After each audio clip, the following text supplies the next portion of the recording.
So I've been dabbling in a new style of writing called autofiction. The way I describe this, it's part memoir, part fiction. So it's true story from my life that I experienced, but embellished in such a way that it turns more into fiction. There are characters in it that are not any one individual person that I grew up with or one individual family member. They're like a conglomerate of people that I've met and that have been in and out of my life. So there's a lot of truth to what's in autofiction, but at the same time, it's not autobiography. And honestly, this is a topic that I've been really interested in for quite some time. There's a difference between what I would define as autobiography, which is, historical facts of my life. Andrew was born in Rutherford, New Jersey, and actually I wasn't born there, but whatever. Grew up in Rutherford, New Jersey, and went to Sylvan School, from kindergarten through fifth grade, blah, blah, blah. It's kind of, I don't know, that's autobiography. Memoir is something that impacted my life that conveys meaning, that there's a lesson learned from it. A good memoir has a narrative arc, a beginning, a middle, and end, something that has a takeaway. And oftentimes memoirs aren't 100% factually accurate. I like to think of memoir as a style of art that's akin to a painter who's doing a self-portrait. A self-portrait can be photorealistic, but a self-portrait can also be, highly interpretive, right? The I'm not a painter, so I don't know what I'm talking about. But you get me. You look at a self-portrait, it doesn't have to be photorealistic to convey the meaning that the painter wanted to convey about who they are or what they're feeling, right? And so memoir is kind of like that. It conveys the meaning. So autofiction is like taking the memoir and just turning it a dial further towards fiction. At least that's the way that I'm describing it. So this one's new. It's not published yet. When it gets published, I'll add it to the show notes. But in the meantime, it's just something that I'm working on, and it was fun to write. There's made-up characters, a whole fake town that I created. It's also drawn from my real life. So let me know what you think of it. I'd love to hear your thoughts on this one. And here we go. The title is The Arcade Cheat Code That Taught Me How Success Really Works. How a video game glitch taught me the balance between struggle and ease. I loved putting a 5 into the change machine. The pause was just long enough to make a 12-year-old heart stop. Then the flow of quarters would come. Clang, clang, clang, clang, clang. 20 clangs, filling the shiny silver cup, the flap still flapping.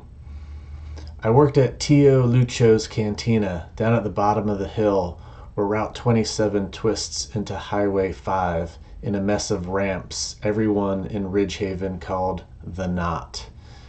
If I wasn't smoking a Camel no filter by the dumpster out back, I was playing Galaga at Electric Kingdom, the arcade next door. In the 6th grade, all the money I made from frying taco shells went to 3 places: BMX parts, pizza slices, and arcade games. I didn't pay for the smokes. I bummed those from the manager, Linda. It was a pay-it-forward economy. Not everyone had a job and a shiny bike. I was generous. Slices on me. Quarters on me. I traveled with a pack. Not the middle-class white kids who looked like me. I hung out with a more diverse crowd. Javi Reyes, Puerto Rican and Dominican, lived over on Melrose Lane near the Little League field. We liked to spin Run DMC on 2 turntables set up on a foosball table in my basement. We called it The Place. Marek Kowalski lived in Hillside Court Apartments, Building C, the one that towered over my backyard like it was guarding us. Ray De La Cruz, Filipino, lived 2 doors down from me on Cedar Crest Drive, always lining up plastic dinosaurs along his front steps like tiny bouncers.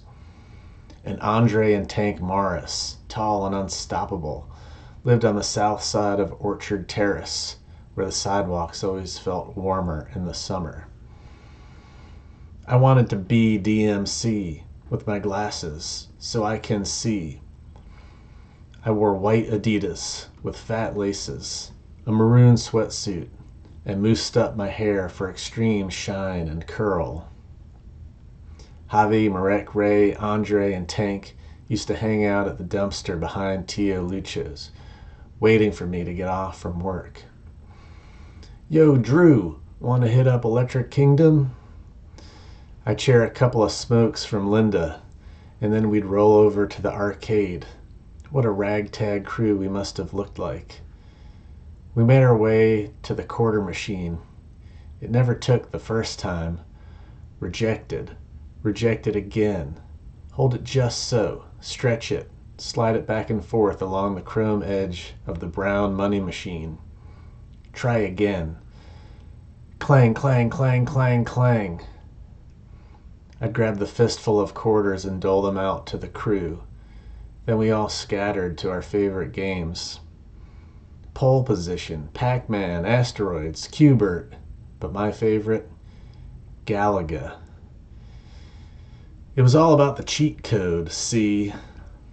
Most games, as soon as someone figured out the secret sequence, it got boring.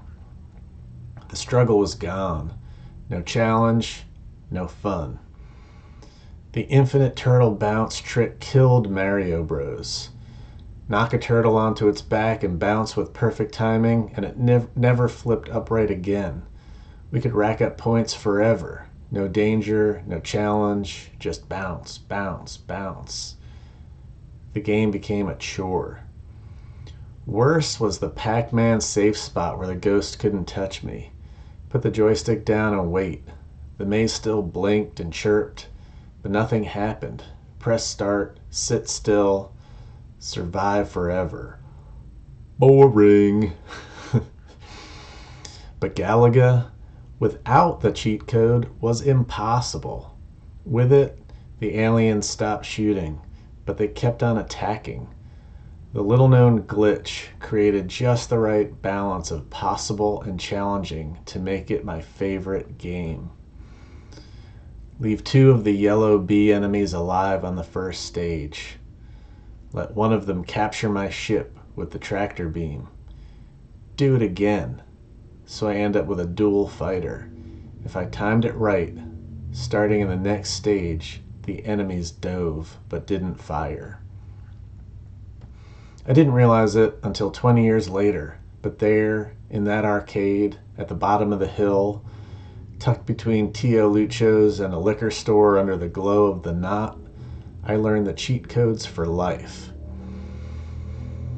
As a young dad, I found myself in an oversized, fancy house for an end-of-season soccer party for the girls. It had a theater room, an outdoor kitchen, and a 4-car garage. Maybe I could live in a pad like this one day, I thought. Love your place, I said to the soccer dad. Thanks. I love it too. Wish I could enjoy it. The clangs of the quarter machine sounded like an alarm in my mind. But having no money? That's no fun either. That's like playing Galaga without a cheat code. It's an impossible grind. So yeah, I aspired to be successful. If I'm wealthy enough to live in a diverse neighborhood and buy my pals a round of pizza and beers, life's good. life's good. All right, I hope you liked it. I'm really curious to know what you think about autofiction. Should I do more? Less? Let me know in the comments. Subscribe, all that stuff, please. I appreciate you, everybody that's listening, and I will see you next week.